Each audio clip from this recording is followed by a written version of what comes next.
Hello, তোমরা শুরু করে দেবো নাকি? শুরু করছি সঞ্জীব চট্টোপাধ্যায়ের বিরচিত শ্রুতি নাটক প্রথম পাপ। চরিত্রাভিনয়ে আমি শিবশঙ্কর মল্লিক মানস চরিত্রে, মাধুরীর চরিত্রে আমি কাকলি পড়ুয়া। শুরু হচ্ছে সঞ্জীব চট্টোপাধ্যায়ের লেখা শ্রুতি নাটক প্রথম পাপ।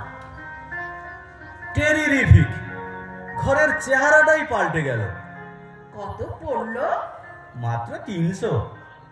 300 টাকার কার্পেট? তুমি আমাকে বোকা গাধা ভেবেছ?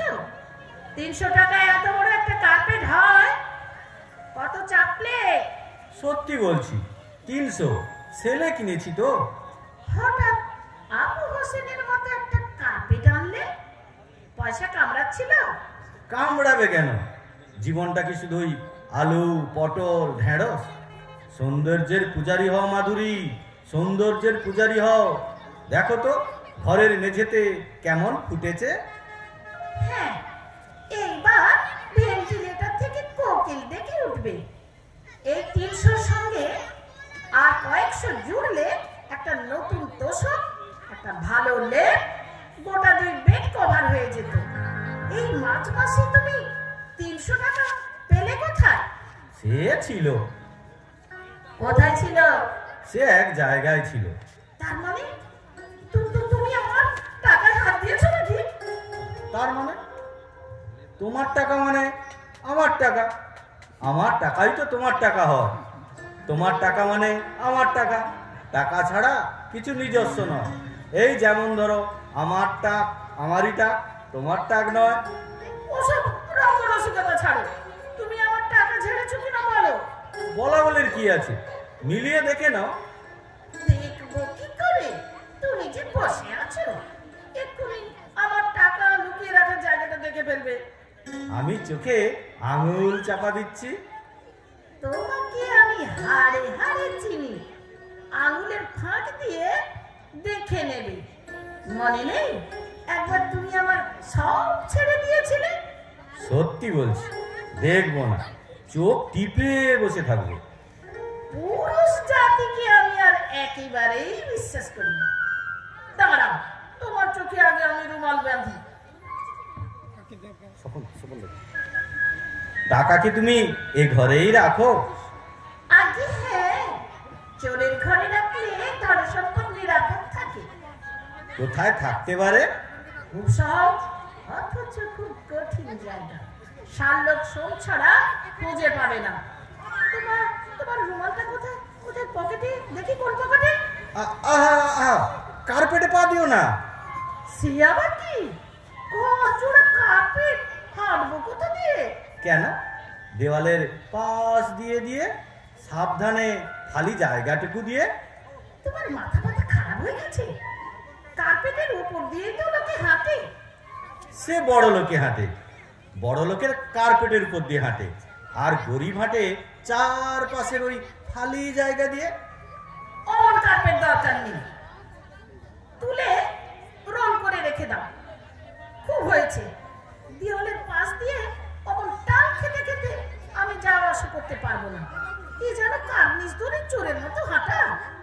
ভালো দামি জিনিসের কদর বুঝতে শেখো মাধুরী। সারা জীবন শুধু নেতা, ঝাঁটা আর হাতা খুন্তি নিয়ে কাটালে চলে না। যাতে ওঠো, যাতে। তুমি ওঠো, আমি তোমার কোমর ধরে ঝুলে পড়বো। পতির পুণ্যে সতীর পুণ্য। এ কি, চললে কোথায়? যাই, চায়ের জল বসাই।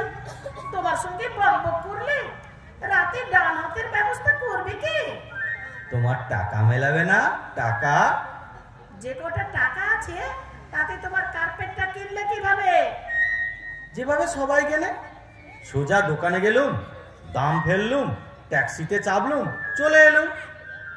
কালে তুমি আমাকে বললে সংসার চলেছে তৈলহীন গরুর গাড়ির চাকার মতো ক্যাচুর ক্যাচুর করে।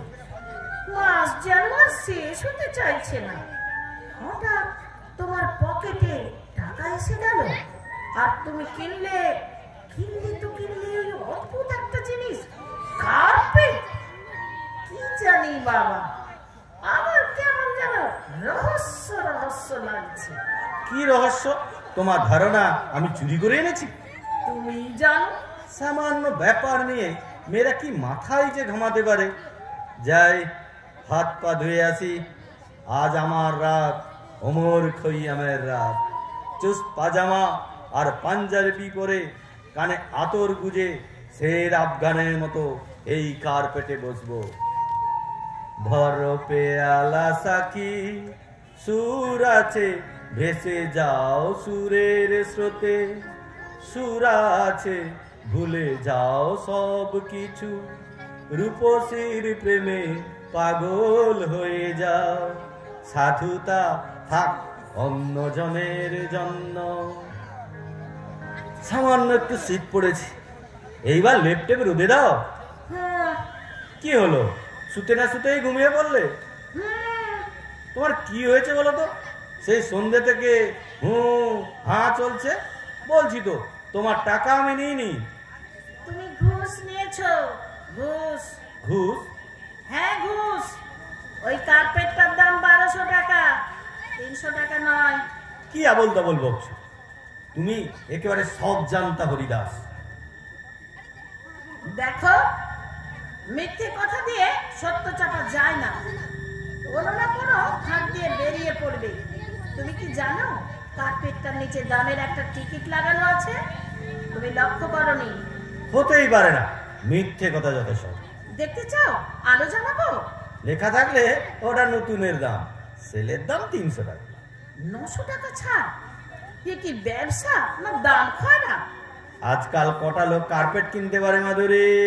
তা ঠিক, ঘুষের পয়সা ছাড়া কার্পেট কেনা যায় না। রোজ মাছ খাওয়া যায় না, রোজ ট্যাক্সি চাপাও যায় না। মাঝরাতে প্রলাপ নামকে ঘুমিয়ে বড় রানী। প্রলাপ? তুমি আমাকে ঘুম পাড়াতে পারবে? তুমি কি তোমার বিবেককে ঘুম পাড়াতে পারবে? বেশি জ্ঞান দিও না। তুমি অনেকদিন থেকে উসখুস করছিলে। কোটা, পারমিট, লাইসেন্স সব তোমার হাতে। শেষে লোক সামলাতে পারলে না, শয়তানের কাছে বিকিয়ে দিলে নিজেকে। দেখো, বাড়াবাড়ি করবে না। বউয়ের মতো থাকবে। তার মানে খুব সহজ, আমার ব্যাপারে নাক গলাবে না। আমি কি করছি না করছি তোমার দেখার দরকার নেই। এই তো নিজে মূর্তি ধরেছো, স্বরূপ বেরিয়ে পড়েছে। তোমার জীবনে আমার ভূমিকা তাহলে কি? সেবা দাসী? জানো, তুমি আমার নজরে আজ কত ছোট হয়ে গেলে।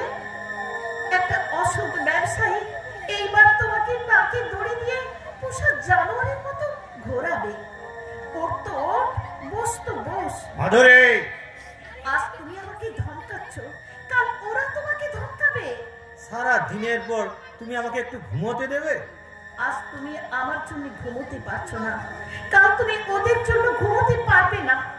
তোমার লোভ দিনে দিনে বাড়বে, আর তত তুমি বিকিয়ে যাবে।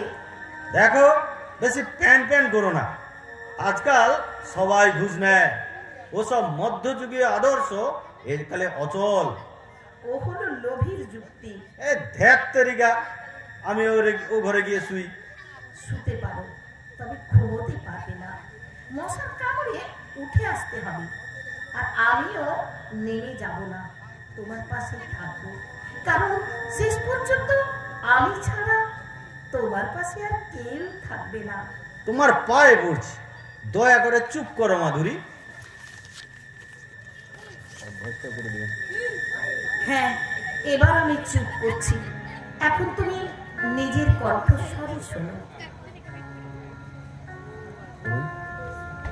না, ঘুম আসছে না। জল খাই। বেড সুইচটা গেল কোথায়? ও, এই তো, বালিশের খোলের মধ্যে ঢুকে গেছে। কিভাবে মশারি গুঁজেছে। বাপস, ঘুষ নিয়েছি, ঘুষ। কে ঘুষ নেয় না? ধর্মপুত্র যুধিষ্ঠির। এমন সুন্দর একটা কার্পেট নিজের রোজগারের পয়সায় কোনোদিন কিনতে পারতাম না কেনা উচিত। এই ঘুষে সমাজের কি ক্ষতি হচ্ছে? ঘুষ তো আর ঘুষই নয় যে সবাই দাঁত ছিরকুটে পড়বে। রয় সময় বাবুর ফাইলটাকে একটু স্নেহ করতে হবে, তাতে তো দেশেরই ভালো হবে, ব্যবসা বাড়বে, শিল্প বাড়বে। না, শুয়ে পড়া যাক।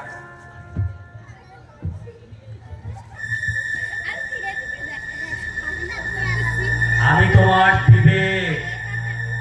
তুমি কোন বংশের ছেলে মনে আছে? তোমার পিতা ছিলেন আদর্শ শিক্ষক।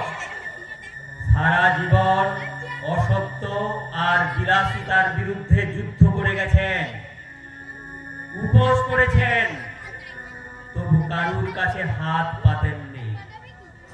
তুমি তার ছেলে হয়ে আজ তুমি বড় রেস্তোরাঁয় পরের পয়সায় সামান্য মদ্যপান করেছো। এইভাবে একটু একটু করে তুমি নামতেই থাকবে নিচে আর নিচে। কে কে? মাধুরী, মাধুরী! কি কি হলো? ঘরে ঘরে কে ঢুকেছে? কে আবার ঢুকবে? আমি আমি নিজে দরজা বন্ধ করেছি। আলো জ্বালো। কেউ তো নেই। তুমি আর আমি ছাড়া কেউ তো নেই। আছে আছে, ওই কার্পেট আমার জীবনের প্রথম পাপ। ওই রাতেই আমি ওর সৎকার করব। তুমি শুধু একবার হরি বল। বল হরি, হরি বল, বল হরি, হরি বল, বল হরি, হরি বল। কি হলো? তুমি আমাকে জড়িয়ে ধরছো কেন? ভয় করছে মাধুরী, ভীষণ ভয়। অনেকদিন ভোগে প্রকাশবাবু চলে গেলেন। সারা জীবন অনেক করেছেন, এই শেষ রাতের অন্ধকারে চলেছেন। কোথায় চলেছেন? কেউ জানে না কোথায়। আমার তো ভয় করছে কেন মাধুরী? তুমি একা অনেক দূরে চলে গেছো, তাই এত ভয় করছে। ফিরে এসো, এই দুর্দিনে কষ্টের সংসারে আবার তুমি ফিরে এসো। দুর্নীতি হলো মৃত্যু, ন্যায় আর সত্য হলো জীবন। নমস্কার। সঞ্জীব চট্টোপাধ্যায় বিরচিত শ্রুতি নাটক প্রথম পাপ এখানেই শেষ হল।